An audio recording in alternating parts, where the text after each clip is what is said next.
Қайырлы күн, сіздермен бүгін студент подкасты. Бүгін бізде өте ерекше шығарылым. Осы уақытқа дейін түсірген подкастымызды қорытындылай айтатын боламыз. Сіздермен бүгін мен Зарина және де мен группаластарым Гүлнұр, Ыршан. Ал сендерге сұрағым, ең алғаш подкаст түсіргендегі сезімдерің қандай болды? Бірінші подкасттарың қалай болды? Ең алғашқы подкаст әрине өте қатты қорқтық. Камера алдында, камерадан бөлек қалай отырамын, өзімді қалай ұстаймын деген сияқты барлығымыздың басымыздан өтті деп ойлаймын. Басында әрине қорқыныш болды. Қазір бізге бір нәрсені дұрыс істемей қаламыз деген сияқты өте үлкен қорқыныш болды. Енді уақыт өте келе ол қорқынышты жеңдік деп ойлаймын. Үйреніп кеттік, өзімізді еркін ұстай бастадық. Басындағы менде болған сезім жаңағыдай қорқыныш, бір нәрсені дұрыс істей алмаймын деген сияқты. Сондай, сенде қандай болды? Сол менде де ең бірінші көңілде болған нәрсе камерадан қорқыныш. Ең басында үйреніспегеннен көп нәрсеге сол камерадан қорқыныш болды. Сосын кішкене бірдеңе білдіріп қоямын, сөздерін ұмытып айтып қоямын. Сондай қорқыныштар көп болды негізі. Андай етіп алдын ала дайындалып келсең де жаңағыдай жаттап, сценарий жазып, жаттап келген жағдайда да бір ұмытып қалатын сәттер болады. Сол кезде кішкене сөзден қателесіп кетемін ба деп қорқып, содан сөзден бәрін ұмытып қалсам. Бізде басында Ақтоқы мен Гүлнұр үшеуміз бастадық қой. Сөздер бәрін сценарий түгел жазып, жаттап сөйтіп келетін болдық. Басында қорқынышпен. Ал қазір соңғы подкастқа қарағанда уже біз сценарийсіз келе береміз. Өзімізді еркін ұстаймыз. Еркін ұстаймыз, камера алдында уже еркінбізді. Ойымызды ашық жеткізе аламыз. Ең бастапқы сәтке қарағанда. Негізі сол сценарийсіз келген кішкене оңайырақ болды да бізге. Сценариймен келгенде біз ана сөзді қараймыз да, сол сөзбен басқа сөзге кетіп қалсам, басқа сөз айтып қалсам, ұмытып қалсам не болады деген секілді ой болады. Бір қорқыныш болады. Ал жаңағыдай сценарийсіз, дайындықсыз келсең, ол кезде өзіңнің ойыңды айтып, қалай бар, миыңа не келіп жатыр, соны айтып жібересің деген сияқты. Менде де тағы бір сұрақ, бұл қандай қиындықтарға тап болдыңдар? Яғни қорқыныштан бөлек қандай қиындықтарға? Бастан қандай қиындықтар өтті, сол туралы айтып өтсеңдер. Бізде қиындық негізі сол сценарий жазу жағынан болған шығар. Сценарий жазу жағы қиын болды. Біз камераға үйренісу жағы қиын болды. Соған дайындалу, сценарий жаттау деген сияқты. Менде де сондай. Сонымен қатар топты жұмыста жұмыс жасағанда көптеген қиындықтарға тап болдым деп айта аламын, өйткені қасындағы адамдарыңа байланысты бәрі. Топты жұмыс болған жерде 3 адам болған соң, 3 адам да бірге атсалысу керек, бірігіп жұмыс істеу керек. Біреуі сценарий жазса, біреуі жаңағыдай келесі сценарий жазу керек, сұрақтарын. Яғни бірге 3 адам атсалысу керек деп ойлаймын. Ол жағынан маған кішкене қиындық туып қалды. Саған қалай? Қандай қиындық? Маған шыны керек қатты қиындық болған жоқ. Өзім білетін адамдар, бізге шыны керек үшеуміз өте комфортный болып айтатын болсақ. Бір-бірімізді түсіне алдық, бірге тіл табыса алдық. Бізге тақырып таңдауда прям қатты қиындық тудырды деп айта алмаймын. Кішкене Ақтоқымен маған сөйлесу қиын болды. Онда жасырмаймын. Сендердің подкасттарың негізі күшті шықты, өйткені жаңағыдай тақырып таңдауларын, соның аясында сөйлеу, көптеген өзекті, актуалды дейді ғой. Біздегі сосын бір қиындық келмей қалады. Бірде Ақтоқын келмей қалады, бір күні Гүлнұр келмей қалады, сосын мен келмей қалып, сөйтіп кезектесіп келмей қалып, подкаст түсірмей қалған уақыттарымызда болған негізі. Дайындаласың, түнімен сценарий жазамын, мен отырып алып. Сценарийді көбінесе мен жазатын болдым. Түнімен сценарий жазасың, отырып алып. Бір күн келеді, Ақтоқын келмей қалады. Көбінесе Ақтоқын өзі келмей қалады.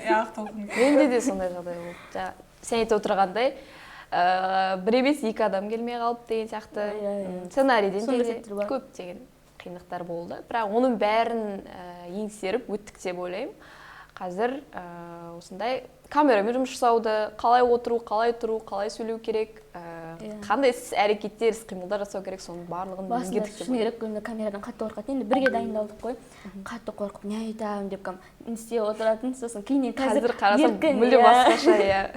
Еркін сөйлейді, ойын ашық жеткізеді. Кішкене камера қосылған сайын уже үйренісе бастайсың да. Ана жақта баста деген дауысты естігенде қол аяқ дірілдеп, шынымен де басында қатты паника болатын еді менде. Қол аяқ дірілдеп, қол аяғым дірілдеп, жаңағыдай сөзді ұмытып, ана жерде дайындалып келген уақыттың басталмай жатып, дайындалған уақыттың бәрі кетіп қалады жаңағыдай. Менде бір қызық сұрақ болып тұр. Қойсам, жалпы осы журналистика саласына түскендеріңе өкінбейсіңдер ме?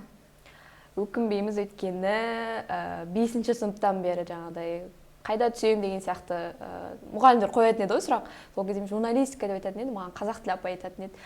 Журналистика қазір екінің бір журналист, мысалы бағдарлама бір жерлерді жүргізетін де қазір әншілер, әртістер деген сияқты айтатын еді. Яғни шынайы журналист мамандығын оқып бітірсең, сен еңбегің бағаланбай қалады. Сондай жерлерге сен шықпай қаласың деген сияқты әңгімелер айтатын еді. Сосын мен апай маған бәрібір ұнайды деген сияқты өзім қарсылығын білдіретін едім. Сол бағытта өзімді ұстап, осы күнге жетіп, соңында түстім осы мамандыққа. Өкінбеймін, өте қызықты, қызығы да бар, қиындығы да бар мамандық деп ойлаймын. Ол енді қазір бізге оқып жатқан кезде қатты қиындық білінбейді, ал ертең жұмыс барысында бір қиындықтар да, қызықтар да қатар жүреді деп ойлаймын. Сол менде де, мен шыны керек мен ойладым, журналистика мамандығы ең оңай мамандық. Тек просто камера алдына шығып сөйлей салу, газетке жаза салу деп.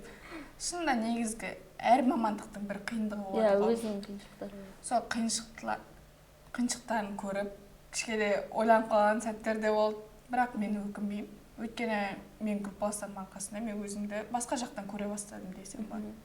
Мен де шыны керек осы журналистика саласына түскеніме өте қатты қуаныштымын. Басында ата-анамның қарсылығына қарамай түскеніме. Шыны керек осы универге келгелі біраз нәрсені үйрендік қой. Ағай-апайларымыз өте керемет, кафедра оқытушылары. Бізге бір осындай, шыны керек басқа жақтар қарасаң бұндай мүмкіндіктер жоқ қой кейбір жерлерде. Бізге осындай бір подкаст түсіруге деген мүмкіндіктер беріп жатыр. Одан бөлек бұл сабақтан бөлек басқа сабақтарда да жаңалықтар түсіріп жатырмыз. Бірінші курстан бастап айналысып келеміз ғой осы саламен. Кәдімгідей жаңалықтар түсіріп, соған үйретіп, бір бейімдеп жатыр. Сол үшін шыны керек қуанамын. Сол сабақтың практикасында сондай жаңалық түсіру, подкаст түсіру, басқа да нелер түсіру өте қызықты деп ойлаймын. Андай командалық жұмыс жасайсың, жақсы анатайсың. Осының арқасында біз енді біраз тәжірибе жинап жатыр қой. Осының арқасында ертең бізге жұмысқа тұрғанда да адамдармен сөйлесу, осы камера алдында сөйлеу бір қиындыққа соқпайды деп ойлаймын, шыны керек. Камера алдында өзің еркін ұстау, жаңағыдай адамдар сұхбат алған жағдайда да қалай сұрақ қою деген сияқты барлығын меңгердік деп ойлаймын. Ертең жұмысқа барғанда көре жатамыз. Осы саламен жалпы жұмыс істейтін ойларың бар ма? Әрине бар, енді оқыған уақытын, 4 жыл уақытыңды ақтау керек деп ойлаймын. Негізі ода емес әңгіме, әрине оқығаннан кейін өзің осы алған біліміңді көрсетіп, жұмысқа тұрып, ол жақтан да тәжірибелер жинап, мүмкін басқа неге де кетіп қалатын шығармын, бірақ та әрине бастапқыда осы нені бітіргеннен кейін жұмыс жасау ойда бар, өйткені жаңа айтқандай ақтау керек, оқығанды барып көру керек, жұмыс жасау керек. Мен ойлаймын, жаңа айтқандай қуанышымен қатарда, қызығымен қатарда көптеген қиындықтар болады, қателіктер жасайтын шығармыз. Журналистика саласы бір ерекше сала ғой, шыны керек. Сен себебі бұл жерден тек журналистиканы бітіп шықпайсың. Сен журналистика жұмыс істегенде әртүрлі бағытта жұмыс істейсің ғой. Мысалы, медик саласына баратын болсаң, сол саланы зерттейсің, қарайсың, қандай аурулар бар деген секілді.